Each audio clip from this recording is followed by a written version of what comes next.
Autobiography of a Yogi by Paramhansa Yogananda.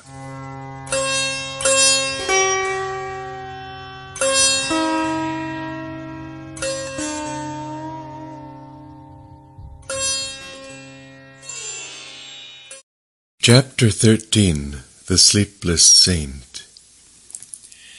Please permit me to go to the Himalayas. I hope in unbroken solitude to achieve continuous divine communion. I actually once addressed these ungrateful words to my master. Seized by one of the unpredictable delusions which occasionally assail the devotee, I felt a growing impatience with hermitage duties and college studies. A feebly extenuating circumstance is that my proposal was made when I had been only 6 months with Sri Yukteswar. Not yet had I fully surveyed his towering stature. Many hillmen live in the Himalayas, yet possess no God perception. My Guru's answer came slowly and simply. Wisdom is better sought from a man of realization than from an inert mountain. Ignoring Master's plain hint that he and not a hill was my teacher, I repeated my plea. Sri Yukteswar vouchsafed no reply. I took his silence for consent, a precarious interpretation readily accepted at one's convenience. In my Calcutta home that evening, I busied myself with travel preparations. Tying a few articles inside a blanket, I remembered a similar bundle, surreptitiously dropped from my attic window a few years earlier. I wondered if this were to be another ill-starred flight toward the Himalayas. The first time my spiritual elation had been high. Tonight conscience smote heavily at the thought of leaving my Guru. The following morning I sought out Bihari Pandit, my Sanskrit professor at Scottish Church College. Sir, you have told me of your friendship with a great disciple of Lahiri Mahashai. Please give me his address. You mean Ramgopal Muzumdar. I call him the Sleepless Saint. He is always awake in an ecstatic consciousness. His home is at Ranbajpur near Tarakeshwar. I thanked the Pandit and entrained immediately for Tarakeshwar. I hoped to silence my misgivings by wringing a sanction from the Sleepless Saint to engage myself in lonely Himalayan meditation. Bihari's friend, I heard, had received illumination after many years of Kriya Yoga practice in isolated caves. At Tarakeshwar, I approached a famous shrine. Hindus regard it with the same veneration that Catholics give to the Lourdes sanctuary in France. Innumerable healing miracles have occurred at Tarakeshwar, including one for a member of my family. I sat in the temple there for a week, my eldest aunt once told me, observing a complete fast. I prayed for the recovery of your uncle Sharada from a chronic malady. On the 7th day I found a herb materialized in my hand. I made a brew from the leaves and gave it to your uncle. His disease vanished at once and has never reappeared. I entered the sacred Tarakeshwar shrine. The altar contains nothing but a round stone. Its circumference, beginningless and endless, makes it aptly significant of the infinite. Cosmic abstractions are not alien even to the humblest Indian peasant. He has been accused by Westerners, in fact, of living on abstractions. My own mood at the moment was so austere that I felt disinclined to bow before the stone symbol. God should be sought, I reflected, only within the soul. I left the temple without genuflection and walked briskly toward the outlying village of Ranbajpur. My appeal to a passer-by for guidance caused him to sink into long cogitation. "When you come to a crossroad, turn right and keep going," he finally pronounced oracularly. Obeying the directions, I wended my way alongside the banks of a canal. Darkness fell. The outskirts of the jungle village were alive with winking fireflies and the howls of nearby jackals. The moonlight was too faint to supply any reassurance. I stumbled on for 2 hours. Welcome clang of a cowbell. My repeated shouts eventually brought a peasant to my side. "I am looking for Ramgopal Babu." "No such person lives in our village." The man's tone was surly.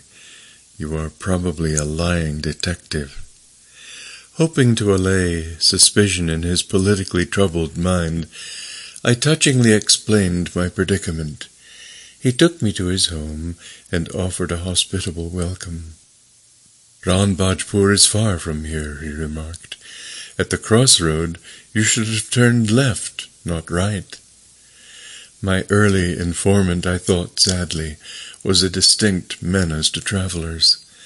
After a relishable meal of coarse rice, lentil dal, and curry of potatoes with raw bananas, I retired to a small hut adjoining the courtyard. In the distance, villagers were singing to the loud accompaniment of mridanga drums and cymbals. Sleep was inconsiderable that night. I prayed deeply to be directed to the secret Yogi, Ramgopal. As the first streaks of dawn penetrated the fissures of my dark room, I set out for Ranbajpur. Crossing rough paddy fields, I trudged over sickled stumps of the prickly plant and mounds of dry clay. An occasionally met peasant would inform me, invariably, that my destination was only a krosha, that is, 2 miles. In 6 hours, the sun traveled victoriously from horizon to meridian, but I began to feel that I would ever be distant from Ranbajpur by 1 krosha. At mid-afternoon my world was still an endless paddy field. Heat pouring from the avoidless sky was bringing me to near collapse. As a man approached at a leisurely pace, I hardly dared utter my usual question, lest it summon the monotonous "just a krosha." The stranger halted beside me. Short and slight, he was physically unimpressive, save for an extraordinary pair of piercing dark eyes. "I was planning to leave Ranbajpur, but your purpose was good, so I awaited you." He shook his finger in my astounded face. "Aren't you clever to think that, unannounced, you could pounce on me? That Professor Behari had no right to give you my address." Considering that introduction of myself would be mere verbosity in the presence of this master, I stood speechless, somewhat hurt at my reception. His next remark was abruptly put. "Tell me, where do you think God is?" "Why, he is within me and everywhere." I doubtless looked as bewildered as I felt. "All-pervading, eh?" The saint chuckled. "Then why, young sir, did you fail to bow before the infinite in the stone symbol at the Tarakeshwar temple yesterday? Your pride caused you the punishment of being misdirected by the passer-by, who was not bothered by fine distinctions of left and right. Today, too, you have had a fairly uncomfortable time of it." I agreed wholeheartedly, wonder-struck that an omniscient eye hid within the unremarkable body before me. Healing strength emanated from the yogi. I was instantly refreshed in the scorching field. "The devotee inclines to think his path to God is the only way," he said. "Yoga, through which divinity is found within, is doubtless the highest road. So Lahiri Mahashai has told us. But discovering the Lord within, we soon perceive him without. Holy shrines at Tarakeshwar and elsewhere are rightly venerated as nuclear centers of spiritual power. The saint's censorious attitude vanished. His eyes became compassionately soft. He patted my shoulder. Young Yogi, I see you are running away from your master. He has everything you need. You must return to him. Mountains cannot be your guru. Ramgopal was repeating the same thought which Sri Yukteswar had expressed at our last meeting. Masters are under no cosmic compulsion to limit their residence. My companion glanced at me quizzically. The Himalayas in India and Tibet have no monopoly on saints. What one does not trouble to find within will not be discovered by transporting the body hither and yon. As soon as the devotee is willing to go even to the ends of the earth for spiritual enlightenment, his guru appears nearby. I silently agreed, recalling my prayer in the Benares hermitage, followed by the meeting with Sri Yukteswar in a crowded lane. Are you able to have a little room where you can close the door and be alone? Yes. I reflected that this saint descended from the general to the particular with disconcerting speed. That is your cave. The yogi bestowed on me a gaze of illumination which I have never forgotten. That is your sacred mountain. That is where you will find the kingdom of God. His simple words instantaneously banished my lifelong obsession for the Himalayas. In a burning paddy field I awoke from the monticulous dreams of eternal snows. Young sir, your divine thirst is laudable. I feel great love for you. Ramgopal took my hand and led me to a quaint hamlet. The adobe houses were covered with coconut leaves and adorned with rustic entrances. The saint seated me on the umbrageous bamboo platform of his small cottage. After giving me sweetened lime juice and a piece of rock candy, he entered his patio and assumed the lotus posture. In about 4 hours I opened my meditative eyes and saw that the moonlit figure of the yogi was still motionless. As I was sternly reminding my stomach that man does not live by bread alone, Ramgopal approached me. I see you are famished. Food will be ready soon. A fire was kindled under a clay oven on the patio. Rice and dal were quickly served on large banana leaves. My host courteously refused my aid in all cooking chores. The guest is God, a Hindu proverb, has commanded devout observance from time immemorial. In my later world travels, I was charmed to see that a similar respect for visitors is manifested in rural sections of many countries. The city dweller finds the keen edge of hospitality blunted by superabundance of strange faces. The marts of men seemed remotely dim as I squatted by the yogi in the isolation of the tiny jungle village. The cottage room was mysterious with a mellow light. Ramgopal arranged some torn blankets on the floor for my bed and seated himself on a straw mat. Overwhelmed by his spiritual magnetism, I ventured a request. Sir, why don't you grant me a samahandi? Dear one, I would be glad to convey the divine contact, but it is not my place to do so. The saint looked at me with half-closed eyes. Your master will bestow that experience shortly. Your body is not tuned just yet. As a small lamp cannot withstand excessive electric voltage, so your nerves are unready for the cosmic current. If I gave you the infinite ecstasy right now, you would burn as if every cell were on fire. You are asking illumination from me, the yogi continued musingly.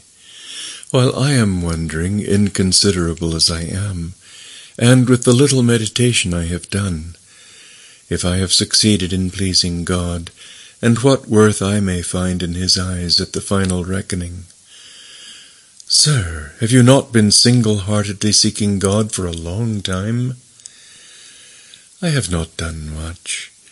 Bihari must have told you something of my life. For 20 years I occupied a secret grotto, meditating 18 hours a day. Then I moved to a more inaccessible cave, and remained there for 25 years, entering the Yoga Union for 20 hours daily. I did not need sleep, for I was ever with God. My body was more rested in the complete calmness of the superconsciousness than it could be by the partial peace of the ordinary subconscious state. The muscles relax during sleep, but the heart, lungs, and circulatory system are constantly at work. They get no rest. In superconsciousness, the internal organs remain in a state of suspended animation, electrified by the cosmic energy. By such means I have found it unnecessary to sleep for years. The time will come when you too will dispense with sleep. My goodness, you have meditated for so long and yet are unsure of the Lord's favor? I gazed at him in astonishment. Then what about us poor mortals? Well, don't you see, my dear boy, that God is eternity itself? To assume that one can fully know him by 45 years of meditation is a rather preposterous expectation. Babaji assures us, however, that even a little meditation saves one from the dire fear of death and after-death states. Do not fix your spiritual ideal on a small mountain, but hitch it to the star of unqualified divine attainment. If you work hard, you will get there. Enthralled by the prospect, I asked him for further enlightening words. He related a wondrous story of his first meeting with Lahiri Mahashai's guru, Babaji. Around midnight, Ramgopal fell into silence, and I lay down on my blankets. Closing my eyes, I saw flashes of lightning. The vast space within me was a chamber of molten light. I opened my eyes and observed the same dazzling radiance. The moon became a part of that infinite vault which I beheld with interior vision. Why don't you go to sleep? Sir, how can I sleep in the presence of lightning, blazing whether my eyes are shut or open?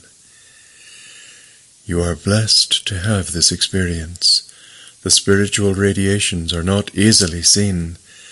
The saint added a few words of affection. At dawn, Ramgopal gave me rock candies and said I must depart. I felt such reluctance to bid him farewell that tears coursed down my cheeks. I will not let you go empty-handed. The yogi spoke tenderly. I will do something for you. He smiled and looked at me steadfastly. I stood rooted to the ground, peace rushing like a mighty flood through the gates of my eyes. I was instantaneously healed of a pain in my back, which had troubled me intermittently for years. Renewed, bathed in a sea of luminous joy, I wept no more. After touching the saint's feet, I sauntered into the jungle, making my way through its tropical tangle until I reached Tarakeshwar. There I made a second pilgrimage to the famous shrine and prostrated myself fully before the altar. The round stone enlarged before my inner vision until it became the cosmical spheres, ring within ring, zone after zone, all dowered with divinity. I entrained happily an hour later for Calcutta. My travels ended not in the lofty mountains, but in the Himalayan presence.